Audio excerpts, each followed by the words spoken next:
এখন আমি কি করব? বাড়ি আত্মীয় হয়েছে। আসসালামু আলাইকুম সোহেল ভাই। সোহেল ভাই বাড়িতে আছেন? জি, কে বলছেন? উনি তো বাসায় নেই, কিছু বলবেন? ভাবি আসসালামু আলাইকুম।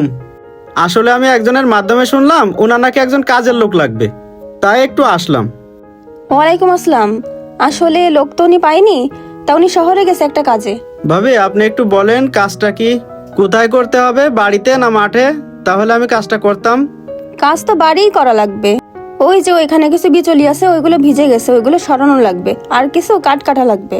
আচ্ছা ঠিক আছে ভাবি, তাহলে আমি কাজটা শুরু করতেছি। কাঠগুলো কাটার জন্য একটা দা থাকলে দাটা দেন। আচ্ছা ঠিক আছে, আপনি ভেতরে আসেন, আমি দা দিচ্ছি আপনাকে। আচ্ছা ঠিক আছে ভাবি, তাহলে দেন দাটা দেন। এই নেন দা। ওই কাঠগুলো কেটে ওইখানে আচ্ছা গুছিয়ে ঠিক আছে। রাখেন। আচ্ছা যাক, একটা কাজের ব্যবস্থা হলো। তাড়াতাড়ি কাজটা শেষ করতে হবে। তাড়াতাড়ি শেষ করে টাকা পয়সা নিয়ে বাজারে যাব। বাজারে যেয়ে বাজার করে নিয়ে গেলে তারপরে রান্না করবে। কে রে কাজ করতেছে ওই জায়গায়? ইমাম সাহেবের মতো দেখা যাচ্ছে না। আরে আরে, কি ব্যাপার ইমাম সাহেব, আপনি এই জায়গায় কাজ করতেছেন? সোহেল ভাই, আমি শুনলাম আপনার নাকি একজন কাজের লোক দরকার, তাই আমি আসলাম। আমি কাজ করতেছি। হ্যাঁ ইমাম সাহেব, কাজের লোক আমার লাগবে, তাই বলে আপনি এই জায়গায় কাজ করতেছেন না? রুমকি, রুমকি, এদিকে আসো তো। এই তো, কি হয়েছে? চিল্লাচ্ছ কেন? তুমি কখন আসলে? চিল্লাচ্ছি কেন বুঝতেছো না? তুমি কি করিছো? কারে কাজ করতে দিছো? চেনো ইনি কে? আমি জানি কি করব। উনি এসে বললো ওনার একটা কাজ লাগবে, আর আমাদেরও তো একটা কাজের জন্য লোক দরকার ছিল, তাই ওনাকে বলছি করতে। কাজের লোক লাগবে ঠিক আছে, তুমি কি পাগল হয়ে গেছো? উনি হচ্ছে আমাদের মসজিদের ইমাম, আর তুমি উনারে দিয়ে কাজ করাচ্ছ? আমি কি এত কিছু জানি নাকি? উনি তো নিজেই এসেছে কাজ করতে, আমি কি ওনাকে ডেকে নিয়ে এসেছি? উফ, কি যে করিছো না তুমি। ইমাম সাহেব রাখেন রাখেন, আরে, আরে, এসব সোহেল থন। ভাই। আপনার এসব কাজ করা লাগবে না। আপনি যান ইমাম সাহেব, আপনি যান, এই কাজ আপনার জন্য না। আপনি আমার এই কাজটা করতে দেন, কাজটা খুব জরুরি ভাই। ইমাম সাহেব কি বলতেছেন আপনি?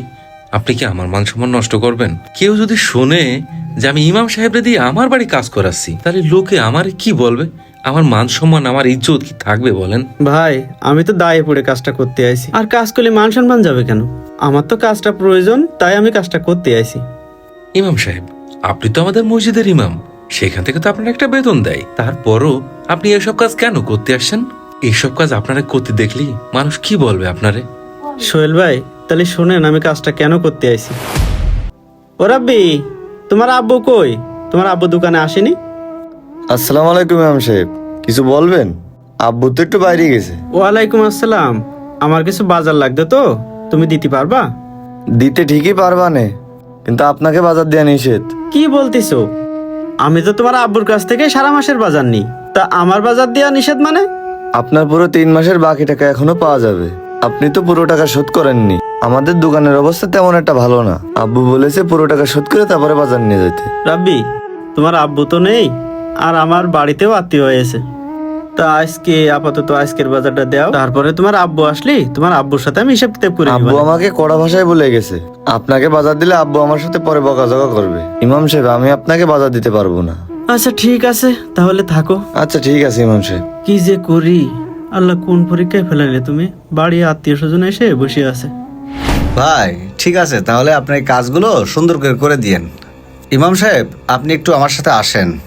আচ্ছা ঠিক আছে সভাপতি সাহেব, কথা শেষ হলেই বেতনের কথাটা আজকে সভাপতিকে বলবো।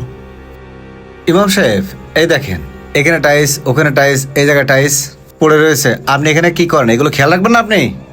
সভাপতি সাহেব, আমি সবকিছু গুছাই গাছাই রাখি। ওরা যখন কাজটা ছেড়ে দিয়ে চলে যায় তখন আমি সব গোছগাছ করেই রাখি। আপনি ওদের দিয়ে সব গোছায় গাছে রাখবেন, এগুলো সবই দামি জিনিস। আপনি জানেন এখানে কত টাকা খরচ হচ্ছে? আচ্ছা ঠিক আছে, আমি ওদেরকে সবকিছু ঠিকঠাক করে রাখতে বলবো না। ইমাম সাহেব, এখন অনেক টাকার কাজ বাকি আছে, এগুলো সব অনেক দামি জিনিস, আর এইগুলো দেখাশোনার দায়িত্ব কিন্তু সব আপনার।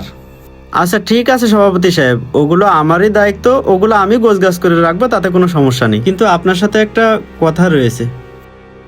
বিষয়টা হচ্ছে গত 3 মাস ধরে আমার বেতনটা বাকি, আমার সংসার চালাতে খুব সমস্যা হচ্ছে। এই হচ্ছে আপনাদের একটা সমস্যা। দেখতে পাচ্ছেন না কত টাকার কাজ করাচ্ছি? এই মসজিদে কাজ করাতে গেলে এখন অনেক টাকার প্রয়োজন। আমি এর কাছ থেকে ওর কাছ থেকে টাকা কর্জ করে নিয়ে আসে এই কাজগুলো করাচ্ছি। আপনার আর কয় টাকা বেতন? নাই 3 মাসে 3 পাঁচে 15,000 টাকা। এতে কি আপনার অনেক বড় সমস্যা হয়ে যাচ্ছে?